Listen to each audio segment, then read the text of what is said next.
Nationally, perhaps the best opener we've seen in college football. Number 1, Alabama. Number 3, Florida State from Atlanta Saturday night. The Noles and the Tide square off in prime time, and it's going to be an absolute blast. Coach Neuheisel, he's even making the trip. 2 programs that have combined for 5 of the last 8 He didn't national invite titles. us. He certainly, you and I are going to be in the studio working. Oh, we got to work. Bama almost won a title last year.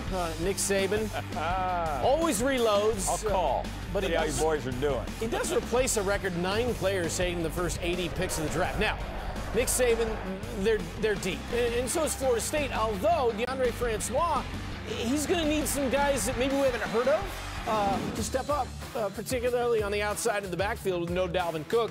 These are the numbers combined for Francois and Hurts.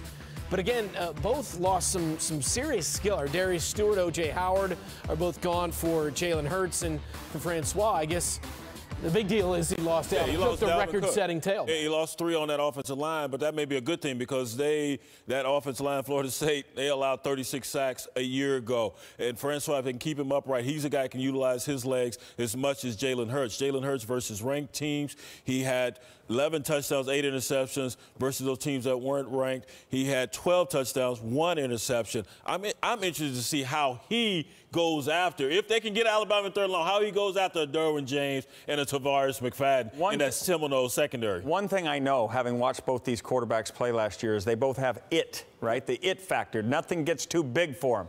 But Jalen Hurts had nearly 1,000 yards rushing last year. He did not get to the next level as a drop-back passer.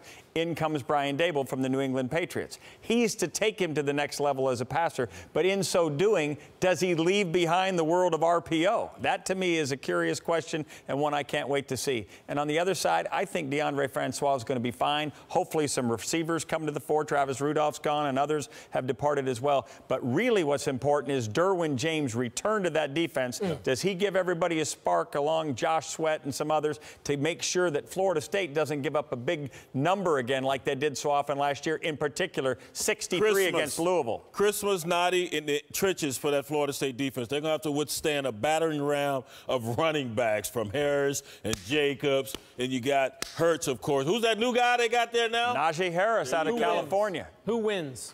Bama. I'm on Bama. Yeah. But I'll call you and tell you how it works out. Oh, my goodness.